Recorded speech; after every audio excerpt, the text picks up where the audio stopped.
देखो मैं तो क्योंकि एक राजनीतिक पार्टी से जुड़ा हुआ था, 2 महीने हो गए। मैं भाई किसी आंदोलन में नहीं गया, क्योंकि ये हो जाएगा कि भाई ये कांग्रेसी करा रहा है, फलाना करा रहा है। और आपको ये बता दूं कि जितना नुकसान मुझे हो रहा है वो किसी को शायद गांव में हो भी नहीं रहा होगा, क्योंकि मेरा पेट्रोल पंप बंद है। 3 लाख रुपए मुझे उनकी तनख्वाह देनी पड़ती है हर महीने। 2 महीने से घर से बैठ के दे रहा हूँ। मेरा टाटा का सर्विस स्टेशन बंद है, 2.5 लाख रुपए उनकी लेबर की मुझे तनख्वाह देनी पड़ती है, मैं घर से बैठा के दे रहा हूँ। उसके बाद मेरे किराएदार मुझे किराया नहीं दे रहे। ये तो हो गया मेरा पर्सनल नुकसान जो मुझे हो रहा है। लेकिन वो इसलिए कि भाई चलो किसान है, उनको दुख है और वो लगे हुए हैं अपना इस आंदोलन के लिए, तो वो अपना करें भाई, वो अपना कर रहे थे।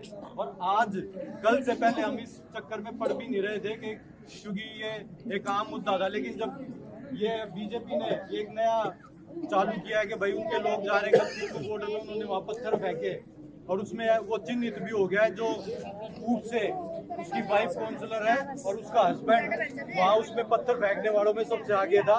कल यहाँ टीकरी में भी यही शाम था। उसके बाद जब मोनू हर का सबका फोन आया इन नवीन वगैरह का कि भाई ऐसे ऐसे ये वहाँ जा रहे हैं उसका विरोध करने, तो हमें किसानों की मदद के लिए जाना थी।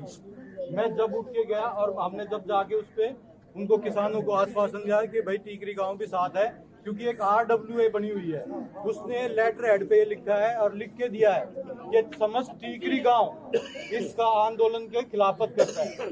हम इसलिए उठ के गए हैं कि भाई पूरा टीकरी गांव नहीं करता, भाई पूरा टीकरी गांव विरोध नहीं करता।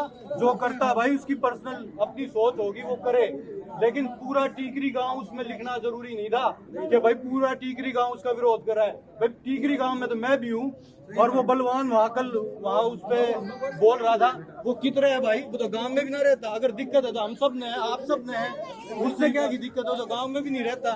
तो मेरा कहने का मतलब ये है कि ठीक है हम सबको दिक्कत है और सबको दिक्कतें भी आ रही हैं कि भाई हमें आना जाना पड़ रहा है, लेकिन किसान अपनी इच्छा से यहाँ नहीं बैठे भाई।